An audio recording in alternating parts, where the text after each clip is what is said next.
Hello दोस्तों, एक बार फिर से आप सभी का आपके अपने ऑनलाइन प्लेटफॉर्म पे स्वागत है।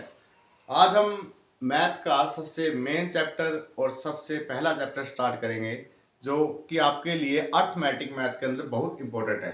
तो आज हम जो शुरुआत करने वाले हैं वो चैप्टर है प्रतिशत। और प्रतिशत के जितने भी प्रॉब्लम्स हैं, अगर आप सही तरह से उसको समझोगे तो अर्थमेटिक आपका पूरा कवर हो जाएगा उसके अंदर।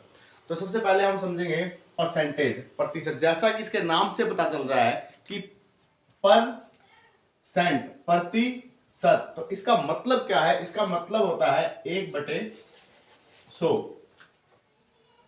1/100 का मतलब है परसेंटेज, प्रतिशत।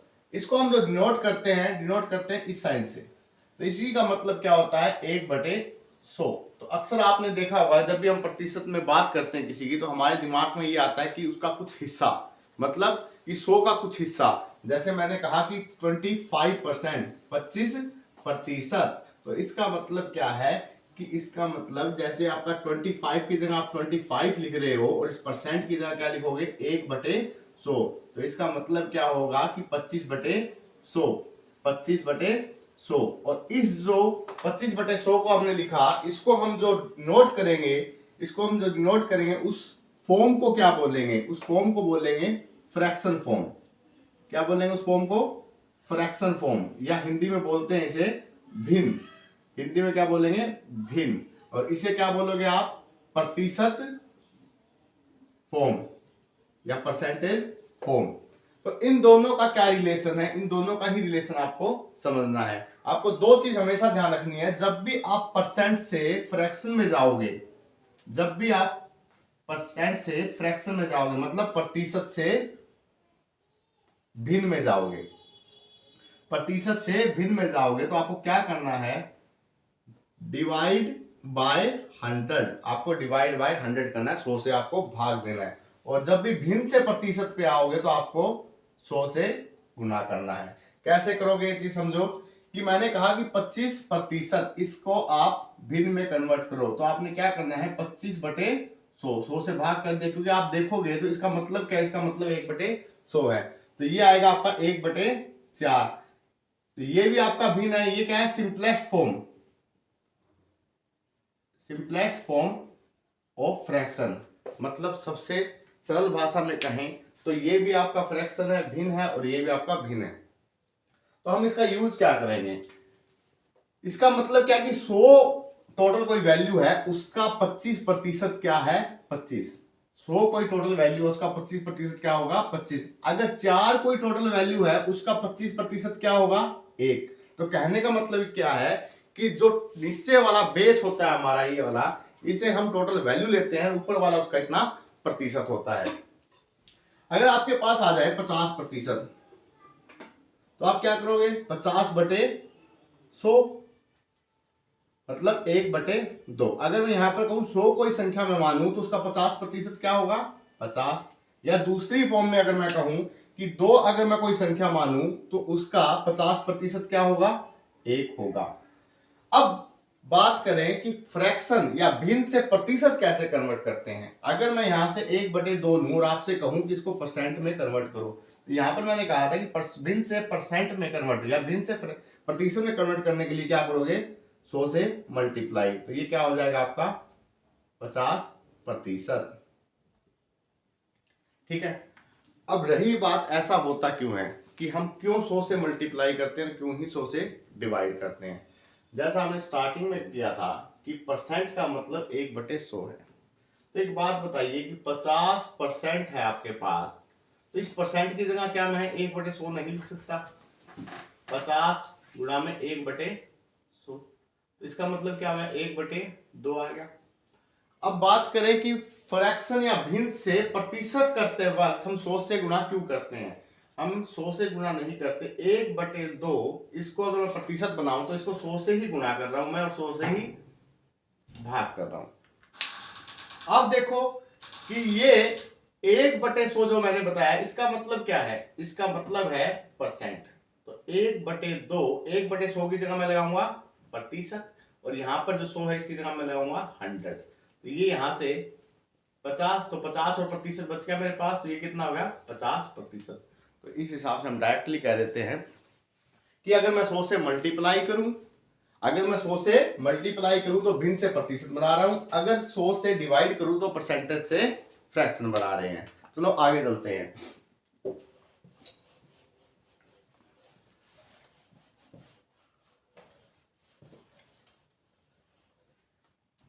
अब आपको क्वेश्चन में कहता है कि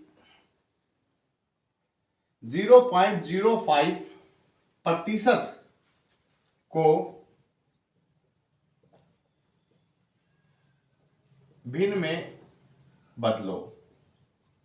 आपसे डायरेक्ट पूछ रहा है कि भिन्न में बदलो, भिन्न में आपको चेंज करना है। तो मैंने कहा था कि भिन्न में जब भी चेंज करना हो तो आपको डायरेक्टली क्या करना है, 100 से भाग देना है। तो सबसे पहले लिखो 0.05% जो है, इसकी जगह क्या लिखोगे, 0 पॉइंट हटाएंगे तो इसकी जगह हम लिख सकते हैं 5 पॉइंट के बाद कितने डिजिट है, 100, ये परसेंट। अभी हमने इसको फ्रैक्शन में कन्वर्ट नहीं किया, भिन्न में नहीं बदला, अभी परसेंट को हटाना है। परसेंट को हटाने के लिए क्या करना पड़ेगा, अलग से 100 से भाग देना पड़ेगा, मतलब 1/100। तो ये कितना बना, 5/1 2 3 4। तो परसेंट में कितना होगा, अगर सॉरी फ्रैक्शन में कितना होगा, अगर देखा जाए फ्रैक्शन में आपकी वैल्यू आ जाएगी 1/2000। या क्यों आएगी, 5 से अगर काटोगे, या ऑप्शन में आंसर देखना पड़ेगा। ऑप्शन में आंसर ये भी आ सकता है डेसिमल फॉर्म, 5/1 2 3 4 है, तो इसको आप ऐसे भी लिख सकते हो 0.0005। ये भी मोस्टली यही पूछता है। देखो इसका भिन्न में बदला तो आपने ये कन्वर्ट किया, अगर यहीं से इसको डेसिमल में कन्वर्ट करोगे तो ये करोगे, है ये दोनों ही फ्रैक्शन फॉर्म, परसेंट फॉर्म कोई भी नहीं है। तो आपको सिर्फ ये देखना है कि वो पूछ किस में रहा है, परसेंट से फ्रैक्शन पूछ रहा है, फ्रैक्शन से परसेंट पूछ रहा है, ये नहीं देखना आपको। अगर इसी क्वेश्चन को मैं बनाऊं, इस क्वेश्चन को ये भी कर सकता हूं, 0.05 को प्रतिशत में बदलो। तो क्या करते हैं, आपको यही ध्यान रखना है कि हमें प्रतिशत में कन्वर्ट करना है या भिन्न में। तो आपको डायरेक्टली भिन्न, जब प्रतिशत में कन्वर्ट करना है तो क्या करना होता है, मल्टीप्लाई बाय 100। इसकी जगह अगर मैं इस पॉइंट को हटाऊं तो इसकी जगह मैं 2 जीरो और लगा दूंगा नीचे, तो ये कट जाएगा, तो कितना आ गया, 5%। दोनों में आपको न्यूमेरिकल वैल्यू सेम लग रही है, लेकिन यहाँ पर फर्क है, यहाँ पर प्रतिशत है और यहाँ पर फ्रैक्शन है। वहां पर प्रतिशत से फ्रैक्शन में बदलना है, यहाँ पर परसेंट से आपको कन्वर्ट करना है भिन्न में। चलो कुछ क्वेश्चन और देख लेते हैं।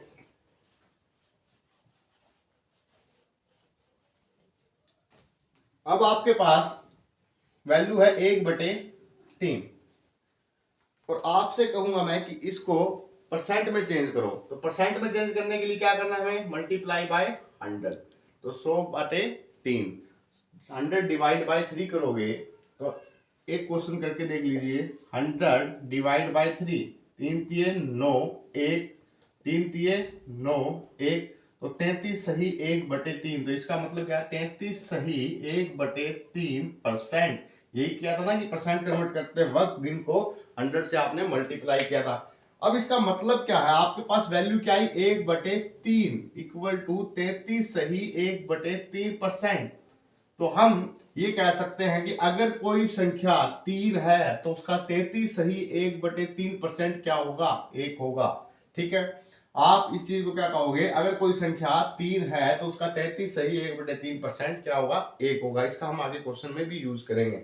इसी तरह से हम 1/4 का अगर फ्रैक्शन निकालें, सॉरी परसेंट निकालें, तो क्या होगा, 25%। आप 1/4 को गुणा में 100 करके देखोगे तो ये आएगा। 1/5 का अगर हम निकालें तो कितना आएगा, 20%। 1/6 का निकालें तो कितना आएगा, 16 सही 2/3%। 1/7 का निकालें तो कितना आएगा, 14 सही 2/7%। इसी तरह 1/8 का निकालें तो कितना आएगा, 12 सही 1/2%। 1/9 का ले लीजिए, 1/9 का कितना आएगा, 11 सही 1/9%। 1/10 का कितना आएगा, 10%। तो इस तरह से आप वैल्यू जैसे जैसे क्वेश्चन में अप्लाई करोगे, इंप्लीमेंट करोगे, तो आपको ये सारी सारी वैल्यू याद हो जाएगी। तो मेरे कहने का मतलब क्या है कि जैसे अगर कोई संख्या 5 मानूं तो उसका 20% क्या होगा, 1 होगा। अगर कोई संख्या मैं 6 मानूं तो उसका 16 सही 2/3% क्या होगा, 1 होगा। तो समझने की बात यह है कि ये मानना कहाँ है। जब भी आपको 16 से ही 2/3% दिया जाएगा तो आपके दिमाग में ये आना चाहिए कि मुझे 6 मानना है, क्योंकि आपको 6 का 16 से ही 2/3% पता है कितना है, 1 है। जब आपको 14 से ही 2/7 दिया जाए तो आपको पता है कि आपको 7 मानना है, क्योंकि उसका 7 का 14 से ही 2/7 आपको पता है कितना है, 1 है। तो क्वेश्चन में आसानी करेंगे। अब एक क्वेश्चन ले लेते हैं, इसका यूज कैसे करेंगे हम।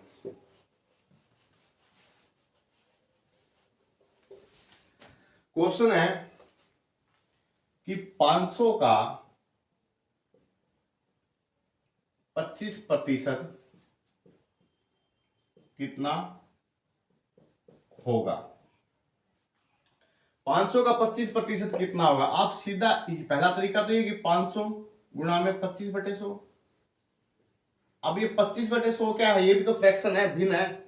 अगर आप इसको काटोगे तो कितना आ जाएगा, 125। ये आपने फ्रैक्शन अगर याद कर रखा है तो 500 का 1/4, 25% का मतलब 1/4 होगा, तो कितना होगा, 125। दोनों ही चीजें सेम है, कोई फर्क नहीं पड़ता। हम धीरे धीरे आगे बढ़ेंगे कि मैंने पहले कहा कि आपको 500 का 25% कितना होगा, तो आपने क्या किया, 500 का 25% निकाला और 125 आ गया। अब मैं नेक्स्ट इसी में कहता हूं कि 500 का 25% उसी में जोड़ने पर, अगर ये कहूं कि 500 का 25% आपने उसी में जोड़ दिया तो क्या होगा, तो 500 का 25%, 500 का 25% उसी में जोड़ दे तो 25% कितना आया था, 125। तो कितना आ गया, 625। तो 500 का 25% जब 500 में जोड़ दिया तो कितना आया, 625। अगर मैं ये कह देता कि 500 का 25% उसी में घटाने पर, तो क्या करते हैं आप, 500 का 25% निकाल रखा है, वो उसी में आप घटा देते तो कितना आता है, 125 घटा दिया कितना आ गया, 375। ये चीजें क्या है कि उसका प्रतिशत निकाला, प्रतिशत निकालना आ गया, उसमें जोड़ दिया, जोड़ना आ गया, घटा दिया, घटाना आ गया। लेकिन क्वेश्चन में इतना आसानी से नहीं पूछेगा। वो क्या पूछेगा, वो कहेगा आपको, यही क्वेश्चन में लिख रहा हूं कि यदि किसी संख्या में उसी संख्या का 25% जोड़ दिया जाए तो संख्या 625 प्राप्त होती है। तो संख्या क्या होगी। अब क्वेश्चन वही है वो जो पहले किया, संख्या में पता है 500 होगी, लेकिन 500 निकालोगे कैसे। 2-3 तरीके हैं इसके। सबसे पहले जो हम बेसिक तरीका करते थे स्कूल में भी, कि किसी संख्या में उसी संख्या का 25% जोड़ दिया जाए तो वो संख्या हमें प्राप्त होती है 625। हमें संख्या बतानी है। आप संख्या मान लेते थे, क्या मानते थे, x मान लेते थे संख्या, और इस संख्या का 25% कितना करते थे, x का 25% x गुणा में 25/100, ठीक है, यही करते थे। और कहते थे कि इसमें इसका जोड़ दिया जाए 25%, तो इसमें जोड़ ये संख्या इसका 25% दी है, तो हमें संख्या किसके बराबर प्राप्त होती थी, 625 के।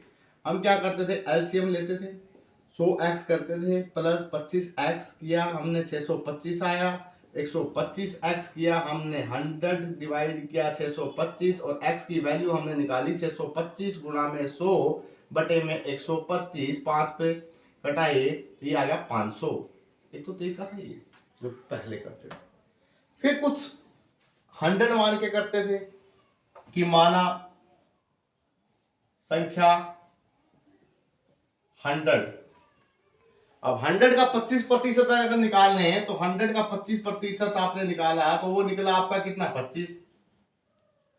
संख्या में जो स्टेटमेंट में बोलता था 100 मान के वैसा वैसा करते जाते थे कि संख्या हमने मान ली 100, उसका 25% हमारा निकला 25, और इसमें जोड़ने पर कितना बन गया, 125। भाई 100 में 25 जोड़ोगे तो कितना हो जाएगा, 125।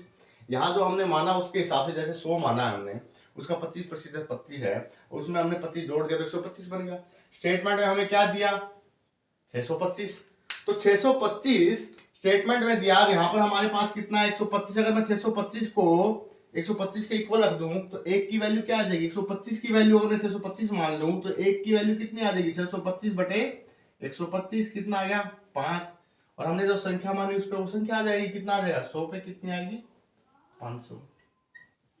ठीक है, लेकिन हमें ऐसे भी नहीं करना है, हमें डायरेक्ट फ्रैक्शन मेथड करना है, जो मैंने स्टार्टिंग में सिखाया था आपको कि आपको जितना परसेंटेज दिया जाए उतना परसेंटेज लिख लो। आपको दिया इस स्टेटमेंट में 25%, तो 25%, और 25% का फ्रैक्शन कितना होगा, 1/4 होगा। तो आपको क्या करना है, मैंने कहा था कि जब भी 25% आए तो आपको संख्या कितनी माननी है 4, उस संख्या का 25% कितना होगा 1, ना तो आपको x मानना ना आपको 100 मानना, आपको संख्या माननी है 4, और उसका 25% कितना होगा 1, और वो उसका 25% जब इसमें जोड़ दिया तो कितनी बनी संख्या, संख्या बनी 5, संख्या कितनी बनी 5, जोड़ने पर हमारे पास जो संख्या बनी वो संख्या बनी कितनी 5।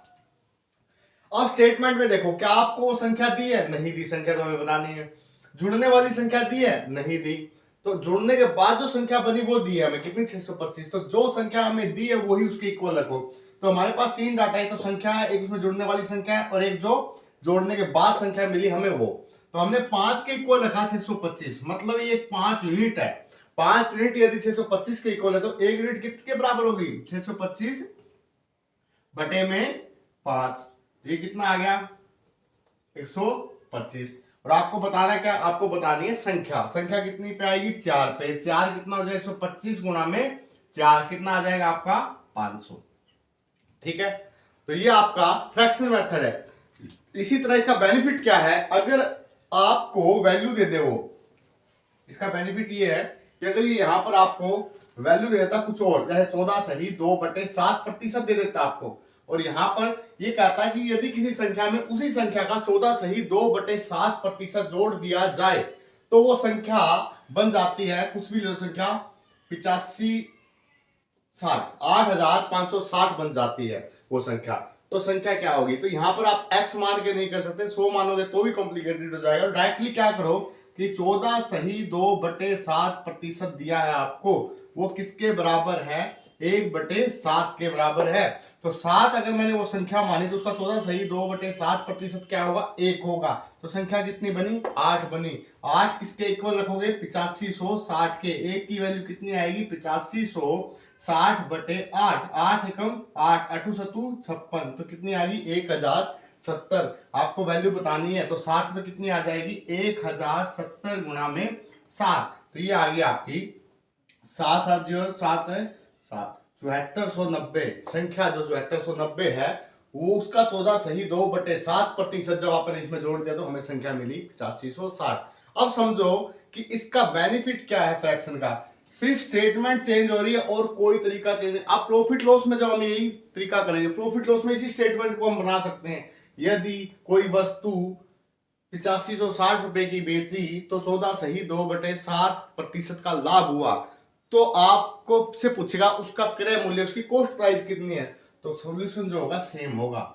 उसमें सिर्फ आपने लैंग्वेज चेंज की कि जो संख्या प्राप्त हो रही है उसे सेलिंग प्राइस बना दिया, आपने कॉस्ट प्राइस बतानी है, ये आपका प्रॉफिट हो गया। तो साथ तरीका ये होगा, यहाँ पर हम क्या करेंगे जब प्रॉफिट लॉस चैप्टर करेंगे जब इसको सीपी मानेंगे, ये प्रॉफिट मानेंगे, एसपी कितना हो जाएगा, एसपी मेरा ये हो जाएगा 8, तो वहां पर एसपी कितना है ये, तो इसको इसके इक्वल रखूंगा और साथ पे आपका सीपी निकल जाएगा। तो ये तरीका एक ही रहेगा, सिर्फ स्टेटमेंट चेंज होगी। नेक्स्ट क्लास में इससे आगे करेंगे। Thank you.